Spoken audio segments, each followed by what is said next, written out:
ഇഫ്താറിനെ വളരെ കുറഞ്ഞ സമയത്തിൻ്റെ ഉള്ളിൽ തന്നെ കുഴക്കാതെ പരത്താതെ പെട്ടെന്ന് റെഡിയാക്കി എടുക്കാൻ പറ്റിയിട്ടുള്ള ഒരു സ്നാക്കിൻ്റെ റെസിപ്പി കണ്ടു നോക്കിയാലോ. അപ്പോൾ നമ്മുടെ ഈ ഒരു സ്നാക്ക് റെഡിയാക്കി എടുക്കാനായിട്ട് ആദ്യം തന്നെ ഞാനിവിടെ ഒരു 3 സവാള നല്ല തിന്നായിട്ടൊന്ന് കട്ട് ചെയ്തെടുത്തിട്ടുണ്ട്. അപ്പോൾ അതൊരു ബൗളിലേക്ക് ചേർത്ത് കൊടുത്തതിന് ശേഷം അതിലേക്ക് ഒരു പച്ചമുളക് ചെറുതായിട്ട് കട്ട് ചെയ്തെടുത്തതും പിന്നെ കുറച്ച് വെളുത്തുള്ളി പേസ്റ്റും ഒരു 1/2 ടീസ്പൂൺ കാശ്മീരി മുളക് പൊടിയും ഒരു 1/4 ടീസ്പൂൺ മഞ്ഞൾപ്പൊടിയും ആവശ്യത്തിനുള്ള ഉപ്പും 1/2 കപ്പ് വീതം അരിപ്പൊടിയോ കടലപ്പൊടിയാണ് കേട്ടോ ചേർത്ത് കൊടുത്തിട്ടുള്ളത്. ഇനി ചെറുതായിട്ട് അരിഞ്ഞെടുത്തിട്ടുള്ള കുറച്ച് മല്ലിയിലയും കറിവേപ്പിലയും കൂടെ ചേർത്ത് കൊടുത്ത് ഇതെല്ലാം കൂടെ നല്ല രീതിയിൽ തന്നെ ഒന്ന് മിക്സ് ചെയ്തെടുക്കണം. അപ്പോൾ കറിവേപ്പിലയും മല്ലിയിലൊക്കെ അത്യാവശ്യം നല്ല രീതിയിൽ തന്നെ ചേർത്ത് കൊടുക്കുക കേട്ടോ. ഇനി എല്ലാം കൂടെ ഒന്ന് മിക്സ് ചെയ്തെടുത്തതിന് ശേഷം നമുക്ക് ഇതിലേക്ക് കുറേശ്ശെയായിട്ട് വെള്ളം ഒഴിച്ച് കൊടുക്കാം.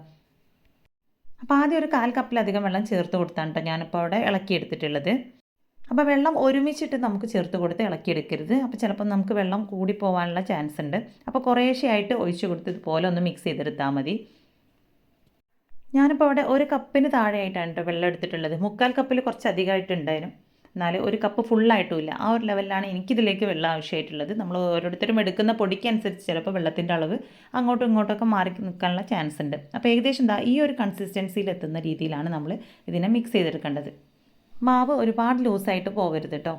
ഇനി അടുത്തതായിട്ട് നമുക്കിതിലേക്ക് വേണ്ടത് ബ്രെഡാണ്. അപ്പോൾ ഓരോ ബ്രെഡും ഇതേപോലെ തന്നെ 2 പീസായിട്ട് കട്ട് ചെയ്തെടുത്തതിന് ശേഷം നമ്മുടെ ഈ ഒരു മിക്സിൽ ഫുള്ളായിട്ടൊന്ന് കോട്ട് ചെയ്തെടുത്ത് നല്ല തിളച്ച എണ്ണയിലേക്ക് ഇട്ട് ഇതിനെ ഫ്രൈ ചെയ്തെടുക്കാം. അപ്പോൾ ഡയറക്റ്റ് ആയിട്ട് തന്നെ നമ്മളിതിനെ കോട്ട് ചെയ്തെടുത്ത ശേഷം നേരെ തന്നെ നമുക്ക് എണ്ണയിലേക്ക് ഇട്ട് കൊടുക്കാം. ഇനി 2 സൈഡും ഇതുപോലൊരു ഗോൾഡൻ കളറായി വരുന്നത് വരെ തിരിച്ചു മറിച്ചിട്ടിട്ട് ഫ്രൈ ചെയ്തെടുക്കണം. അപ്പോൾ അത്യാവശ്യം നല്ല രീതിയിൽ തന്നെ ഒരു മീഡിയം ടു ഹൈ ഫ്ലെയിമിലിട്ടിട്ടാണ് കേട്ടോ ഞാനിതിവിടെ ഫ്രൈ ചെയ്തെടുത്തിട്ടുള്ളത്. അപ്പോൾ ബാക്കിയുള്ളതെല്ലാം തന്നെ സെയിം രീതിയിൽ തന്നെ നമുക്ക് 2 സൈഡും അത്യാവശ്യം നല്ല രീതിയിൽ തന്നെ നമ്മുടെ ആ ഒരു ഫില്ലിങ്ങിൽ കോട്ട് ചെയ്തെടുത്തതിന് ശേഷം ഇതുപോലെ ഫ്രൈ ചെയ്തിട്ടെടുക്കാം. അപ്പോൾ സംഭവം സിമ്പിളാണ് കേട്ടോ ഇത് റെഡിയാക്കി എടുക്കാനായിട്ട്. കുറഞ്ഞ സമയത്തിൻ്റെ ഉള്ളിൽ തന്നെ നമുക്കിത് റെഡിയാക്കി എടുക്കാനായിട്ട് പറ്റും. അതുപോലെ തന്നെ ഒരുപാട് അങ്ങനെ എണ്ണ കുടിക്കുന്ന രീതിയിലൊന്നല്ല നമ്മുടെ ഈ ഒരു പലഹാരം ഉള്ളത്.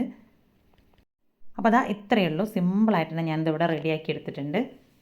അപ്പോൾ ഇത് കഴിക്കാനായിട്ട് നല്ല ടേസ്റ്റാണ് കേട്ടോ. പുറം ഭാഗത്ത് നല്ല ക്രിസ്പിയും ഉൾഭാഗം നല്ല സോഫ്റ്റ് ആയിട്ടുള്ള ആ ഒരു ലെവലിലാണ് നമുക്ക് ഈ ഒരു ഐറ്റം ഇവിടെ കിട്ടുന്നത്. അപ്പോൾ ഇതുപോലെ തന്നെ നമുക്ക് ഇഫ്താറിലേക്ക് സിമ്പിളായിട്ടും എണ്ണയിൽ മുക്കി പൊരിക്കാതെയൊക്കെ റെഡിയാക്കി എടുക്കാൻ പറ്റിയിട്ടുള്ള ഒരുപാട് സ്നാക്കിൻ്റെ വീഡിയോ നമ്മൾ ചാനലിൽ അപ്ലോഡ് ചെയ്തിട്ടുണ്ട്. അപ്പോൾ കാണാത്തവരുണ്ടെങ്കിൽ ജസ്റ്റ് അതൊക്കെ ഒന്ന് പോയിട്ട് കണ്ടു നോക്കുക. അപ്പോൾ ഇന്നത്തെ നമ്മുടെ ഈ ഒരു വീഡിയോ ഇഷ്ടമായിട്ടുണ്ടെങ്കിൽ ലൈക്ക് ചെയ്യുക.